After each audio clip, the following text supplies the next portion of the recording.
Ladies and gentlemen, the very word secrecy is repugnant in a free and open society, and we are, as a people, inherently and historically opposed to secret societies, to secret oaths, and to secret proceedings. We decided long ago that the dangers of excessive and unwarranted concealment of pertinent facts far outweighed the dangers which are cited to justify it. Even today, there is little value in opposing the threat of a closed society by imitating its arbitrary restrictions.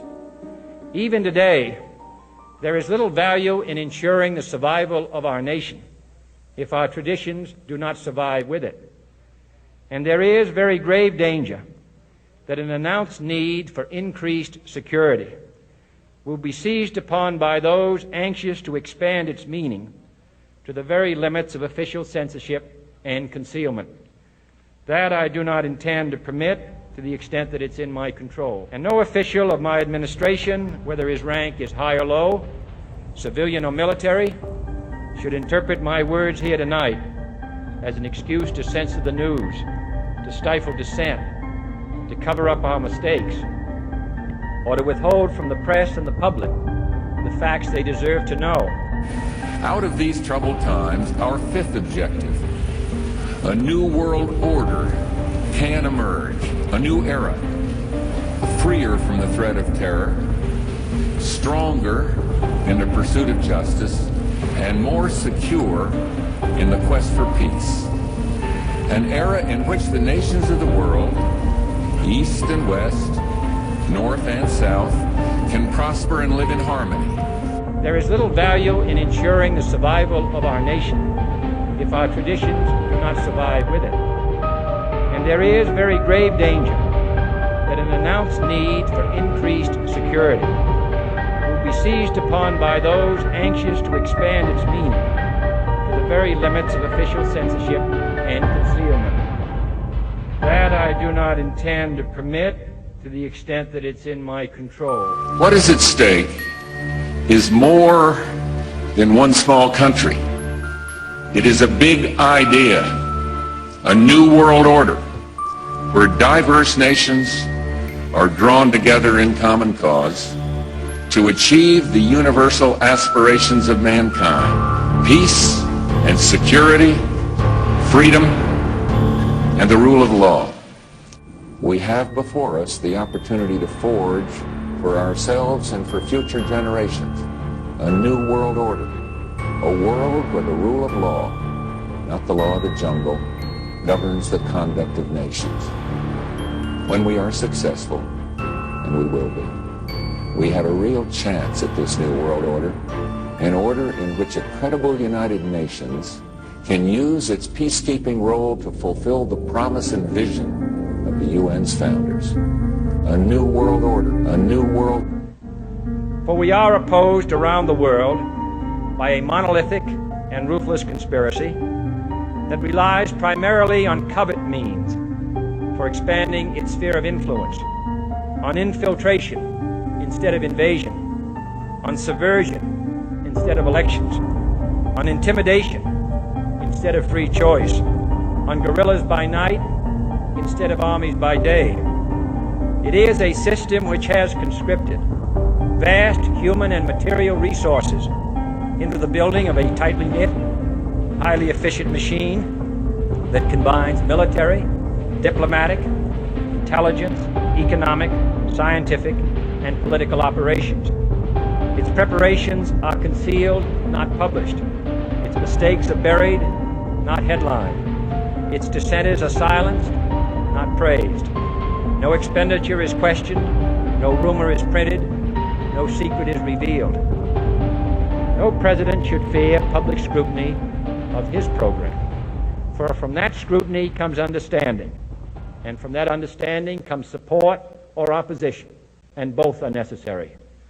I am not asking your newspapers to support an administration, but I am asking your help in the tremendous task of informing and alerting the American people. For I have complete confidence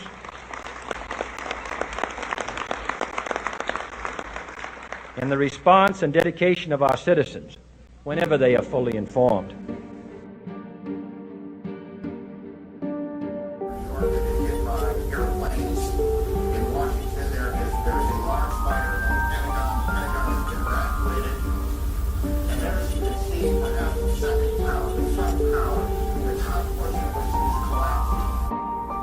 Because everybody, once you have seen Building 7, there is no way back. You can cheat on yourself, and you can try to suppress it, but you cannot. You have seen it, and then there's no way back. It's not very healthy, to lie to yourself and say, no, I didn't see that. But many people do, because it's simply too painful. Now, more on the latest building collapse in New York. You might have heard a few moments ago I was talking about the Salomon Brothers building collapsing. And indeed it has. It seems that this was not a result of a new attack. It was because the building had been weakened during this morning's attacks. We'll probably find out more now about that from our correspondent, Jane Stanley. Jane, what more can you tell us about the Salomon Brothers building and its collapse? Well, only really what you already know. Details are very, very sketchy. As you can see behind me, the Trade Center appears to be still burning. We see these huge clouds of smoke and ash, and we know that behind that there's an empty piece of what was a very familiar New York skyline, a symbol of the financial prosperity of this city, but completely disappeared now, and New York is still unable to take on board what has happened to them today. Presumably there were very few people in the Salomon building when it collapsed. I mean, there were, I suppose, fears of possible further collapses around the area. That's what you would hope, because they don't really know where to turn. And that's the very sad thing. I think there's going to be a lot of very, very traumatized people that has hit them very, very hard. Jane, I think many of us, when we heard the news, perhaps on the radio earlier today, were completely flabbergasted by it and just couldn't comprehend it. I mean, it almost sounded too far-fetched. I was wondering what it's felt like for you being in Manhattan. Well, unfortunately, I think we've lost the line with Jane Stanley in Manhattan.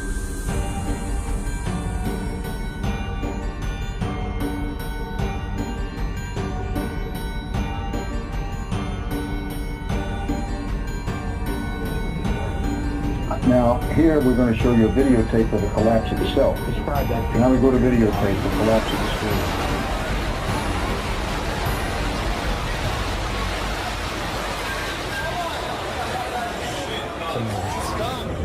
Amazing, incredible picture word. Too far-fetched. For the third time today, it's reminiscent of those pictures we've all seen too much on television before, when a building was deliberately destroyed by well-placed dynamite to knock it down.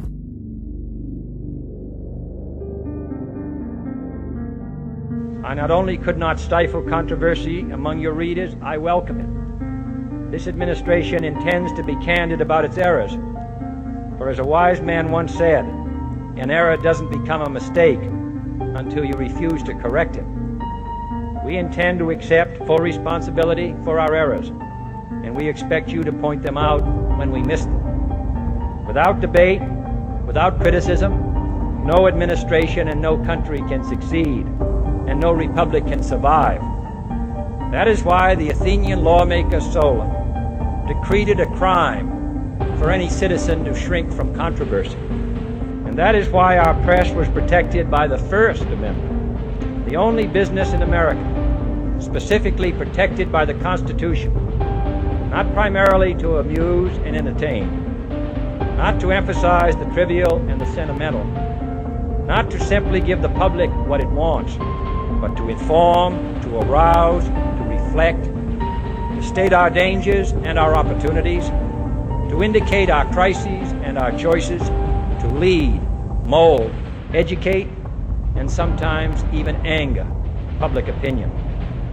This means greater coverage and analysis of international news, for it is no longer far away and foreign, but close at hand and local.